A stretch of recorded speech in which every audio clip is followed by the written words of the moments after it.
Hey guys, welcome to government jobs Gyan YouTube channel. Guys, आज की इस वीडियो में हम बात करेंगे आर्मी पब्लिक स्कूल के new recruitment notification online form apply process के बारे में।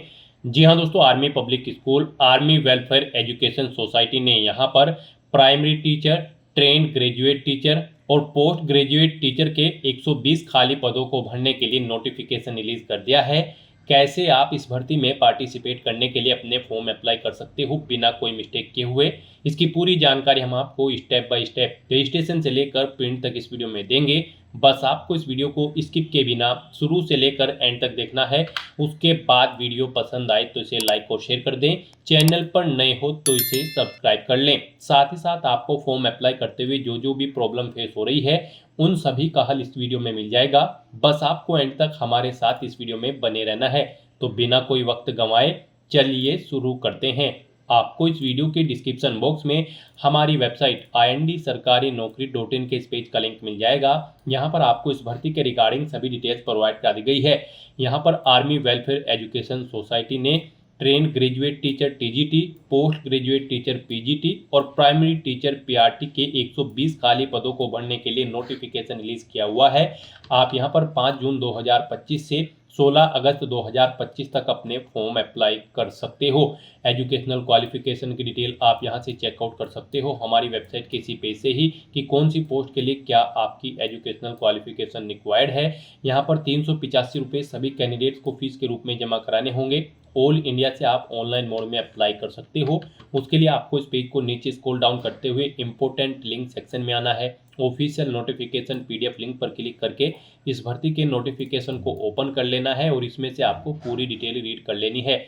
यहाँ पर आपकी ये भर्ती ऑनलाइन स्क्रीनिंग टेस्ट के आधार पर होगी। इसमें आपको सभी डिटेल्स प्रोवाइड करा दी गई है इस नोटिफिकेशन में कि क्या पोस्ट का नाम है, कितनी उसके लिए नंबर ऑफ वैकेंसीज है, कैसे आप अप्लाई कर सकते हो, कब से कब तक अप्लाई कर सकते हो, क्या आपका एलिजिबिलिटी क्राइटेरिया होना चाहिए। पूरी जानकारी आपको नोटिफिकेशन में दे दी गई है। आप सभी डिटेल्स यहाँ से रीड आउट करें, उसके बाद आप अपने फॉर्म अप्लाई कर लें। फॉर्म अप्लाई करने के लिए भी आपको हमारी वेबसाइट के इसी पेज पर ही अप्लाई ऑनलाइन का लिंक दिया गया है। जैसे ही आप इस लिंक पर क्लिक करेंगे तो आपके सामने यहाँ पर AWES का ये ऑफिशियल पोर्टल ओपन होगा। गाइज, यहाँ पर अगर आपने पहले से रजिस्ट्रेशन कर रखा है इस पोर्टल पर तो यहाँ पर आपको अपना ईमेल आईडी या फिर फ़ोन नंबर एंटर करना है, अपना पासवर्ड आपको एंटर करना है, ये चेकबॉक्स ओके करना है और उसके बाद आपको लॉगिन की स्टेप पर क्लिक करते हुए अपने डैशबोर्ड में लॉगिन करके अपना फॉर्म अप्लाई कर लेना है। और अगर आप इस पोर्टल के थ्रू किसी भी भर्ती के लिए फर्स्ट टाइम अप्लाई करने जा रहे हो तो यहाँ पर सबसे पहले आपको अपना रजिस्ट्रेशन करना होगा। उसके लिए आपको यहाँ पर न्यू एप्लीकेंट रजिस्टर हियर में रजिस्टर हियर के इस लिंक पर क्लिक कर देना है। उसके बाद आपके सामने रजिस्ट्रेशन का फॉर्म ओपन हो जाएगा। यहाँ पर आने के बाद आपको अपना नाम एंटर करना है, अपना मोबाइल नंबर आपको एंटर करना है। नाम आपका आपके आधार कार्ड के अकॉर्डिंग होना चाहिए। फिर यहाँ पर आपको अपना ईमेल एड्रेस एंटर करना है, अपना पासवर्ड यहाँ पर आपको एंटर करना है। पासवर्ड यहाँ पर आपका 7 कैरेक्टर से कम 7 कैरेक्टर का होना चाहिए और ये अल्फा न्यूमेरिक फॉर्मेट में होना चाहिए। मीन्स आपके पासवर्ड में कम से कम एक अपर केस कैरेक्टर, एक लोअर केस कैरेक्टर, एक इंटीजर नंबर और एक स्पेशल कैरेक्टर जैसे कि @ या फिर डॉलर होना चाहिए। तो इस फॉर्मेट में यहाँ पर आपको अपना पासवर्ड एंटर करना है। वही पासवर्ड आपको कंफर्म पासवर्ड फील्ड में एंटर करना है। उसके बाद आपको ये चेकबॉक्स ओके करना है। फिर गाइज यहाँ पर आपको कंटिन्यू की इस ऑप्शन पर क्लिक कर देना है। नेक्स्ट यहाँ पर आपके रजिस्टर्ड मोबाइल नंबर और ईमेल आईडी पर ओटीपी सबमिट किए गए हैं। वो ओटीपी आपको यहाँ पर एंटर करने हैं। जो ईमेल पर आया है वो आपको ईमेल के सेक्शन में एंटर करना है। मोबाइल पर आया है मोबाइल के कॉलम में आपको एंटर करना है। और उसके बाद गाइज यहाँ पर आपको वेरीफाई ओटीपी के इन ऑप्शन पर क्लिक करते हुए अपना मोबाइल नंबर और ईमेल आईडी वेरीफाई कर लेनी है। और उसके बाद फिर आपको यहाँ पर सबमिट के इस ऑप्शन पर क्लिक कर देना है। इस तरह से यहाँ पर आपका रजिस्ट्रेशन सक्सेसफुली कंप्लीट हो जाएगा। अब यहाँ पर आपको आपके लॉगिन के इंटरफेस पर रिडायरेक्ट कर दिया जाएगा रजिस्ट्रेशन कंप्लीट होने के बाद। अब यहाँ पर आपको अपना ईमेल आईडी या फिर फ़ोन नंबर एंटर करना है, अपना पासवर्ड आपको एंटर करना है जो आपने क्रिएट किया है। ये बॉक्स को ओके करना है, चेक बॉक्स को। और फिर गाइज यहाँ पर आपको लॉगिन के टैब पर क्लिक कर देना है। लॉगिन करने के बाद आपके सामने आपका डैशबोर्ड कुछ इस तरह से शो होगा। यहाँ पर आपको अपनी अब बेसिक डिटेल्स प्रोवाइड करानी है। कुछ डिटेल्स तो यहाँ पर आपको ऑटोमेटिकली फिल मिल जाएगी जो आपने रजिस्ट्रेशन टाइम पे प्रोवाइड कराई थी। बस यहाँ पर आने के बाद अब आपको सबसे पहले पोस्ट का नाम सेलेक्ट करना है, किस पोस्ट के लिए आप अप्लाई करने जा रहे हैं। पोस्ट ग्रेजुएट टीचर पीजीटी, या फिर यहाँ पर प्राइमरी टीचर पीआरटी, या फिर ट्रेन ग्रेजुएट टीचर टीजीटी। आप अपने अकॉर्डिंग यहाँ पर ऑप्शन सेलेक्ट करें। जिस भी पोस्ट के लिए आप अप्लाई करना चाहते हैं स्ट्रीम सेलेक्ट करें। यहाँ पर आप जिस भी पोस्ट को सिलेक्ट कर रहे हैं उसकी स्ट्रीम आपको सिलेक्ट कर लेनी है। उसके बाद यहाँ पर आपको अपना फुल नेम दोबारा से एंटर करना है। आपको आपकी email ID, mobile number automatically फिर मिल जाएगा जो आपने रजिस्ट्रेशन टाइम पे प्रोवाइड कराया था। इनके अलावा कोई अल्टरनेट फ़ोन नंबर है तो वो यहाँ पर आप एंटर कर दें। और फिर यहाँ पर आपको अपने फादर का नाम एंटर करना है, अपनी मदर का नाम एंटर करना है। उसके बाद यहाँ पर आपको अपना मैरिटल स्टेटस सेलेक्ट करना है। आप सिंगल हो या फिर मैरिड हो या फिर विडो हो, आप अपने अकॉर्डिंग यहाँ पर ऑप्शन सेलेक्ट करें। और फिर यहाँ पर आप अपना जेंडर सेलेक्ट करें। उसके बाद आपको अपनी नेशनलिटी ऑटोमेटिकली फिर मिल जाएगी। उसके बाद यहाँ पर आपको अपना आधार नंबर एंटर करना है, फिर उसे एक बार फिर से री एंटर करना है। उसके बाद आपसे पूछा गया कि क्या आप पर्सन विद बेंचमार्क डिसेबिलिटी दिव्यांगजन कैंडिडेट हैं। अगर हैं तो आप यस ऑप्शन सेलेक्ट करें और फिर उसकी डिटेल दें। जैसे कि यहाँ पर आपको डिसेबिलिटी का परसेंटेज आपका 40% से कम है या फिर ज़्यादा है, आप ऑप्शन सेलेक्ट करें। अपनी डिसेबिलिटी का टाइप सेलेक्ट करें। और अगर आप PWBD कैंडिडेट नहीं है तो आपको नो ऑप्शन सेलेक्ट करना है।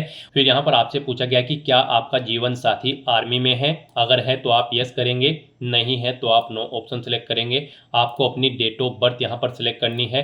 उसके बाद आपको वर्क एक्सपीरियंस की डिटेल देनी है। क्या आपको वर्क एक्सपीरियंस है यहाँ पर टीचिंग का। अगर है तो आप यस ऑप्शन सेलेक्ट करेंगे और उसकी डिटेल देंगे। ईयर ऑफ एक्सपीरियंस, कितने साल का आपको एक्सपीरियंस है। ऑर्गेनाइजेशन का नाम दें, अपनी डेजिग्नेशन यहाँ पर दें, कब से कब तक आपको वर्क एक्सपीरियंस है वो डेट आप सेलेक्ट करें। और फिर यहाँ पर अगर आपको एक से ज़्यादा जगह वर्किंग एक्सपीरियंस है तो आप ऐड न्यू की इस टैब पर क्लिक करें। सेम ऐसी ही एक और रो ऐड हो जाएगी और उसमें आप अपने एक्सपीरियंस की डिटेल प्रोवाइड कर दें। और अगर एक्सपीरियंस नहीं है तो यहाँ पर आपको नो ऑप्शन सेलेक्ट करना होगा। पोस्ट के अकॉर्डिंग यहाँ पर आपको अपनी डिटेल देनी होगी। उसके बाद यहाँ पर आपको अपना कोरोस्पोंडेंस एड्रेस एंटर करना है। फिर आपको अपना परमानेंट एड्रेस यहाँ पर एंटर करना है। और अगर आपका परमानेंट एड्रेस आपके कोरोस्पोंडेंस एड्रेस के अकॉर्डिंग सेम है तो आप इस चेकबॉक्स को ओके करेंगे। ऑटोमेटिकली आपका परमानेंट एड्रेस आपके कोरोस्पोंडेंस एड्रेस के अकॉर्डिंग फिल हो जाएगा। उसके बाद यहाँ पर आपको अपने एग्जाम सेंटर सेलेक्ट कर लेने हैं। यहाँ पर आपको 3 चॉइसेस दी गई है। आप अपनी चॉइस के अकॉर्डिंग 3 एग्जामिनेशन सेंटर सेलेक्ट करें।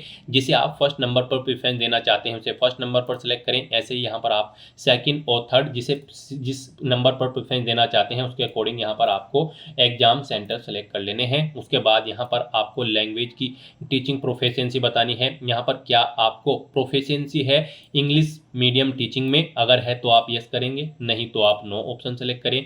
फिर यहाँ पर आपसे पूछा गया कि क्या आपको हिंदी लैंग्वेज में प्रोफिशिएंसी है। यहाँ पर आप यस या नो अपने अकॉर्डिंग ऑप्शन सेलेक्ट करें। उसके बाद यहाँ पर आपसे पूछा गया है कि क्या आप पास आउट हो CTET या फिर TET या फिर एपीएड हो। आप अपने अकॉर्डिंग यहाँ पर ऑप्शन सेलेक्ट करें। पास हो, एपीएड हो या फिर नॉट एपीएड हो, आप अपने अकॉर्डिंग यहाँ पर ऑप्शन सेलेक्ट करें। आपको कंप्यूटर एप्लीकेशन की नॉलेज है। अगर है तो आप यस करेंगे, नहीं तो आप नो ऑप्शन सेलेक्ट करेंगे। इस तरह से अपनी ये सभी डिटेल्स फिल करने के बाद फिर गाइज आपको सेव एंड प्रोसीड के इस ऑप्शन पर क्लिक कर देना है। नेक्स्ट यहाँ पर आपको अपनी एजुकेशनल क्वालिफिकेशन की डिटेल प्रोवाइड करानी है। यहाँ पर सबसे पहले आपसे पूछा गया है कि क्या आप यहाँ पर करंट में सर्विस कर रहे हैं किसी आर्मी पब्लिक स्कूल में या फिर आर्मी प्री प्राइमरी स्कूल में कंटिन्यूसली बिफोर 11 अगस्त 2023 से, और आपके पास बीएड की भी क्वालिफिकेशन है। अगर है तो आप यस करेंगे, नहीं तो आप नो ऑप्शन सेलेक्ट कर लेंगे। अगर आप सर्विस नहीं कर रहे हैं और आपके पास बीएड की क्वालिफिकेशन भी नहीं है तो आप नो ऑप्शन सेलेक्ट करेंगे। उसके बाद यहाँ पर आपको अपनी क्वालिफिकेशन की डिटेल देनी है। गाइस यहाँ पर इस भर्ती में पार्टिसिपेट करने के लिए अगर आप PGT पोस्ट ग्रेजुएट टीचर की पोस्ट के लिए अप्लाई कर रहे हैं तो आपके पास पोस्ट ग्रेजुएट डिग्री होनी चाहिए मिनिमम 50% मार्क्स के साथ, प्लस आपके पास बीएड होनी जरूरी है किसी NCTE रिकॉग्नाइज्ड इंस्टीट्यूट से।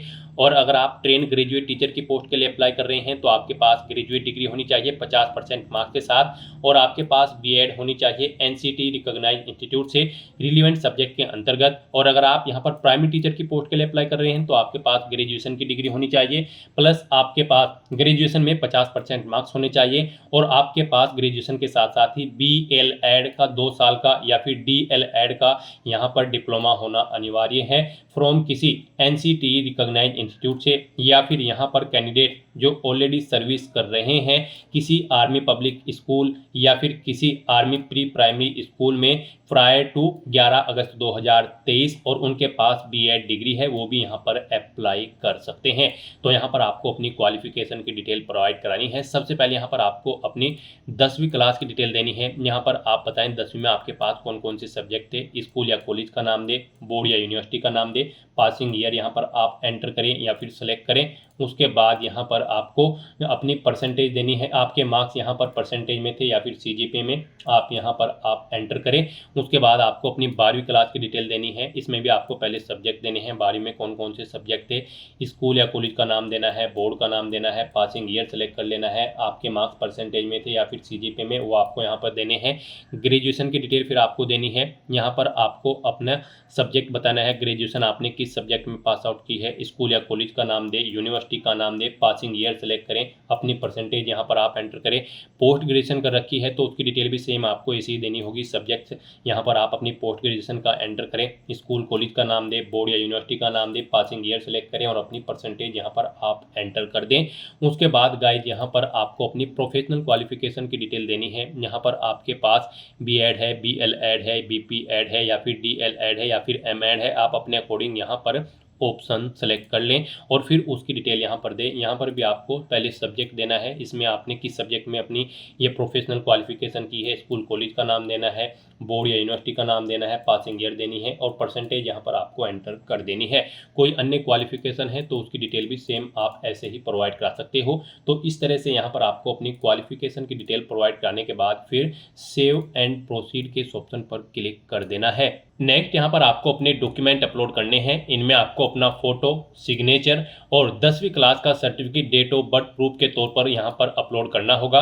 गाइस यहाँ पर आपका जो फोटो होगा वो JPG, JPEG या फिर PNG फॉर्मेट में होना चाहिए। यहाँ पर आपके फोटो की जो यहाँ पर विड्थ होगी 150 पिक्सल होनी चाहिए और हाइट उसकी यहाँ पर 200 पिक्सल होनी चाहिए। 4 KB से 1 MB के बीच में आपके फोटो का साइज होना चाहिए। सिग्नेचर का साइज भी आपका 4 KB से 1 MB के बीच में होना चाहिए। 150 × 50 पिक्सल उसकी यहाँ पर रेजोल्यूशन होनी चाहिए। JPG, JPEG या फिर PNG फॉर्मेट में ही आपके सिग्नेचर होने चाहिए और आपका जो डेट ऑफ बर्थ प्रूफ के तौर पर आपको यहाँ पर 10वीं क्लास का सर्टिफिकेट अपलोड करना है वो यहाँ पर PDF फॉर्मेट में होना चाहिए और उसका साइज 1 MB से कम होना चाहिए। तो यहाँ पर अपने इन डॉक्यूमेंट्स को अपलोड करने के लिए आपको ओपन फाइल डायलॉग के इस ऑप्शन पर क्लिक करना है, इन ऑप्शंस पर क्लिक करना है, फाइल्स को सिलेक्ट कर लेना है और अपने इन सभी डॉक्यूमेंट्स को यहाँ पर अपलोड कर देना है। उसके बाद इस चेकबॉक्स को ओके करना है और फिर गाइज आपको सबमिट के इस ऑप्शन पर क्लिक कर देना है। नेक्स्ट यहाँ पर आपको अपना फीस पेमेंट करना है। गाइज यहाँ पर आप सभी कैंडिडेट को 385 रुपये एप्लीकेशन फीस के रूप में जमा कराने होंगे। यहाँ पर ये फीस का अमाउंट आप ऑनलाइन मोड से जमा करा सकते हो। उसके लिए आपको यहाँ पर आप पे नाउ के इस ऑप्शन पर क्लिक करना है, फिर आपको यहाँ पर कंफर्म के इस टैब पर क्लिक कर देना है। उसके बाद यहाँ पर आपको अपना मोबाइल नंबर एंटर करना है और कंटिन्यू की इस टैब पर क्लिक कर देना है। नेक्स्ट आपके सामने फीस पेमेंट का इंटरफेस ओपन हो जाएगा। गाइज यहाँ पर आप UPI, debit card, credit card, net banking या फिर वॉलेट के थ्रू अपना फीस पेमेंट कर सकते हो। UPI आपके लिए बेस्ट ऑप्शन रहेगा।